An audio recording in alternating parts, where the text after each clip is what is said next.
নীলখামের চিঠিটা যখন অনিকের হাতে পৌঁছল তখন বিকেলের আলো ফুরিয়ে আসছে। চিঠির ওপরে চেনা হাতের অক্ষরে লেখা, অনিক, আমি চলে যাচ্ছি, হয়তো আর কখনো দেখা হবে না। অনিক স্তব্ধ হয়ে বারান্দার রেলিংটা ধরে দাঁড়িয়ে রইল। বুকের ভেতরটা কেমন যেন খালি হয়ে গেল।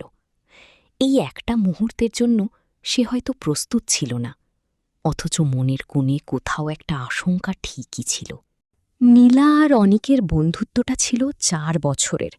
4টে বছর তারা একসঙ্গে কাটিয়েছে, বিশ্ববিদ্যালয়ের করিডোরে, টিএসসির চায়ের দোকানে, আর রিকশার হুড ফেলেই ভিজতে ভিজতে শহরের চেনা অচেনা গলিতে। তারা একে অপরের সব জানত। নীলা কখন রেগে যায়, অনিকের কখন মন খারাপ হয়, সব কিছুই ছিল ওদের নখদর্পণে। কিন্তু তাদের এই নিটল বন্ধুত্বের মাঝে একটা অদৃশ্য দেয়াল ছিল, একটা কথা যা দুজনেই জানত, কিন্তু কেউই কখনো মুখে বলেনি। শেষ বিকেলের সেই দেখা। চিঠিটা পেয়েই অনিক আর এক মুহূর্তও দেরি করল না। তীব্র এক ছুটে সে চলে গেল ধানমন্ডি লেকের সেই পুরনো কদম গাছটার নিচে, যেখানে তারা প্রতিদিন বিকেলে বসত। দূর থেকে সে দেখতে পেল নীলাকে। নীলা লেকের জলের দিকে তাকিয়ে শান্ত হয়ে বসে আছে। পরনে তার পছন্দের সেই হালকা নীল রঙের শাড়ি। অনিক গিয়ে ধীর পায়ে তার পাশে বসল। অনিকের হাঁপানির শব্দ শুনে নীলা না তাকিয়েই বলল, জানি তুমি আসবে, কিন্তু এসে কি লাভ বলো? তুমি চলে যাচ্ছ নীলা? একবারও আমাকে জানানোর প্রয়োজন মনে করলে না? অনিকের গলায় অভিমান আর কষ্টের মিশ্রণ। নীলা একটা দীর্ঘশ্বাস ফেলে অনিকের দিকে তাকাল। তার চোখে জল টলমল করছে, কিন্তু ঠোঁটে এক চিলতে বিষণ্ণ হাসি। জানালে কি তুমি আমাকে আটকে রাখতে পারতে অনিক? বাবা মায়ের পছন্দ করা ছেলের সাথে আগামী সপ্তাহে আমার বিয়ে। তারা যেভাবে চেয়েছেন আমাকে সেভাবেই জীবনটা সাজাতে হবে। অনিক নীলার চোখের দিকে তাকাল। কত কথা এই মুহূর্তে তার বুকের ভেতর তোলপাড় করছে। সে বলতে চাইল, নীলা, তুমি যেও না। তোমাকে ছাড়া আমার প্রতিটা দিন অন্ধকার। আমি তোমাকে ভালোবাসি। কিন্তু কথাগুলো যেন গলার কাছে এসে আটকে গেল। অনেক জানে, মধ্যবিত্ত পরিবারের বড় ছেলে হিসেবে নিজের পায়ে দাঁড়ানোর লড়াইয়ে সে এখনও ব্যস্ত। এই মুহূর্তে নীলাকে কোনো প্রতিশ্রুতির শিকলে বাঁধার অধিকার তার নেই। ভালোবাসার চেয়ে কখনো কখনো বাস্তবতার দায়বদ্ধতা অনেক বেশি নিষ্ঠুর হয়ে দাঁড়ায়। নীলাও অনিকের চোখের ভাষা পড়তে পারছিল। সে মনে মনে চাচ্ছিল অনিক একবার অন্তত তার হাতটা ধরে বলুক, থেকে যাও। তাহলে হয়তো সে সব সামাজিক নিয়ম ভেঙে অনিকের পাশেই থেকে যেত। কিন্তু অনিক চুপ করে রইল। পৃথিবীর সবচেয়ে ভারী জিনিস হল সেই কথাগুলো যা মনের ভেতরেই রয়ে যায়, কখনো মুখে বলা হয়ে ওঠে না। সূর্যটা তখন লেকের জলের ওপারে ডুবে যাচ্ছে। চারপাশটা আবছা অন্ধকারে ছেয়ে গেছে। নীলা উঠে দাঁড়াল, শাড়ির আঁচলটা ঠিক করে নিয়ে বলল, ভালো থেকো অনিক, নিজের খেয়াল রেখো। অনিক শুধু মাথা নাড়ল, মুখ ফুটে একটা শব্দও উচ্চারণ করতে পারল না। নীলা ধীর পায়ে হেঁটে চলে গেল। সে একবারও পেছন ফিরে তাকাল না। অনিক তাকিয়ে রইল তার চলে যাওয়ার পথের দিকে। লেকের ঠান্ডা বাতাস এসে অনিকের চোখের কোণের জলটুকু শুকিয়ে দিয়ে গেল।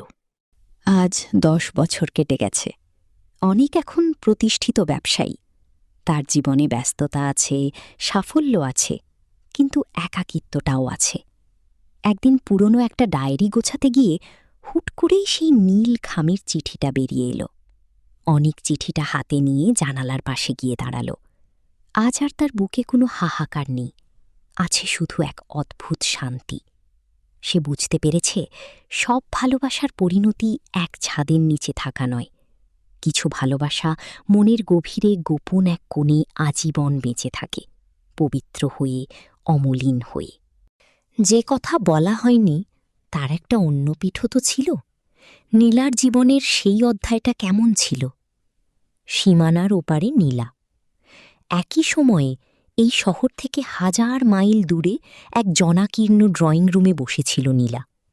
প্রবাসের এই নতুন জীবন, গুছিয়ে নেওয়া সংসার আর স্বামীর যত্ন সবকিছুই তার আছে। সে এখন এক সন্তানের মা। জীবন তার নিজস্ব নিয়মে বয়ে চলেছে। কিন্তু প্রতিবার যখন মেহেন্দির রং মলিন হয়ে আসে কিংবা কোনো বৃষ্টির সন্ধ্যায় একা বারান্দায় কফি কাপ হাতে দাঁড়ায়, নীলার মনে পড়ে যায় সেই 4টে বছর। সেদিন অনেকের নীরবতা নীলাকে ভেঙে চুরমার করে দিয়েছিল। সে ভেবেছিল অনেক হয়তো তাকে যথেষ্ট ভালোবাসেনি, তাই আটকে রাখার কোনো চেষ্টাই করেনি। অভিমান আর ক্ষোভ নিয়ে সে প্লেনে উঠেছিল। কিন্তু বয়স বাড়ার সাথে সাথে জীবনের জটিলতাগুলো যখন সে নিজে বুঝতে শিখল, তখন অনেকের সেই নীরবতার আসল অর্থটা তার কাছে পরিষ্কার হল। নীলা এখন বোঝে, সেদিন অনেকের চুপ করে থাকার মাঝে কোনো উদাসীনতা ছিল না, বরং ছিল এক চরম আত্মত্যাগ। অনেক জানত নিজের অনিশ্চিত ভবিষ্যতের সাথে জড়িয়ে সে নীলার বর্তমান বা ভবিষ্যৎ কোনোটিই নষ্ট করতে চায়নি। কখনো কখনো কাউকে খুব বেশি ভালোবাসলে তাকে ছেড়ে দেওয়ার শক্তিটাও জোগাতে হয়। অনিকের নীরবতাটাই ছিল তার ভালোবাসার সবচেয়ে বড় প্রমাণ। এক আকস্মিক মুহূর্ত। তারিখটা ছিল মাঝ ডিসেম্বর। অনিক একটা ব্যবসায়িক কাজে লন্ডনে এসেছে। কুয়াশায় ঢাকা এক বিকেলে সে সেন্ট্রাল পার্কের একটা ক্যাফেতে বসে কফি খাচ্ছিল। ঠিক তখনই দরজার বেলটা বেজে উঠল এবং ভেতরে ঢুকল এক নারী, সাথে ছোট্ট একটা মেয়ে। মেয়েটির পরনে হালকা নীল রঙের ওভারকোট। স্কার্ফটা সরাতেই অনিকের হাতের কফির কাপটা কেঁপে উঠল। নীলা? 10 বছর পর দুজনের চোখাচোখি হল। সময়ের দাগ দুজনের মুখেই সামান্য পড়েছে, কিন্তু চোখের সেই পরিচিত চাউনিটা একদম এক রয়ে গেছে। নীলাও স্তব্ধ হয়ে গেল। থমকে গেল চারপাশের সমস্ত কোলাহল। নীলা ধীর পায়ে অনিকের টেবিলের সামনে এসে দাঁড়াল। অনিক, তুমি এখানে? নীলার গলাটা সামান্য কাঁপছিল। হ্যাঁ, একটা কাজে আসলাম। তুমি তুমি কেমন আছো নীলা? অনিক উঠে দাঁড়িয়ে হাসার চেষ্টা করল। ভালো, খুব ভালো। নীলা তার পাশে দাঁড়িয়ে থাকা ছোট্ট মেয়েটার মাথায় হাত রাখল। ইনি আমার মেয়ে। ওর নাম রেখেছি নীলিমা। অনিক চমকে উঠল। নীলিমা নামটা অনিকের খুব প্রিয় ছিল। ইউনিভার্সিটির দিনগুলোতে সে প্রায়ই বলত, তার যদি কখনো মেয়ে হয় সে এই নামটাই রাখবে। নীলা সেই কথাটা ভুলেনি। তারা প্রায় 1 ঘণ্টা কথা বলল। খুব সাধারণ কথাবার্তা। কেমন আছে, দেশ কেমন আছে, আবহাওয়া কেমন। কোনো পুরনো স্মৃতিরোমন্থন নেই, কোনো অনুযোগ নেই, আর সেই না বলা কথাটার কোনো উল্লেখও নেই। যাওয়ার সময় নীলা অনিকের দিকে তাকিয়ে এক টুকরো অমলিন হাসি হাসল।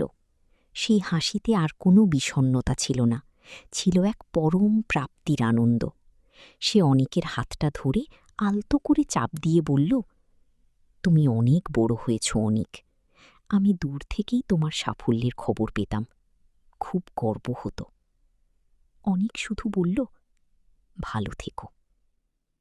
ক্যাফে থেকে বের হয়ে নীলা যখন তার মেয়ের হাত ধরে কুয়াশার মাঝে মিলিয়ে যাচ্ছিল, অনিক ক্যাফের কাঁচের ওপার থেকে তাকিয়ে রইল। আজ তাদের দুজনেরই উপলব্ধি হল, সব কথা মুখে বলতে হয় না, কিছু কথা না বলাই ভালো, কারণ তারা প্রকাশের চেয়ে অপ্রকাশেই বেশি সুন্দর থাকে। যে কথা সেদিন বলা হয়নি, তা আজ এক অদ্ভুত পূর্ণতা পেয়েছে। তারা কেউ কাউকে পায়নি ঠিকই, কিন্তু একে অপরের হৃদয়ে যে স্থানটা তৈরি করে রেখেছিল, তা পৃথিবীর কোনো দূরত্ব বা সময় কখনো মুছে দিতে পারবে না। লন্ডনের সেই কুয়াশাচ্ছন্ন বিকেলের পর আরও 2 বছর কেটে গেছে। অনিক এখন ঢাকায়, তার চেনা পরিমণ্ডলে।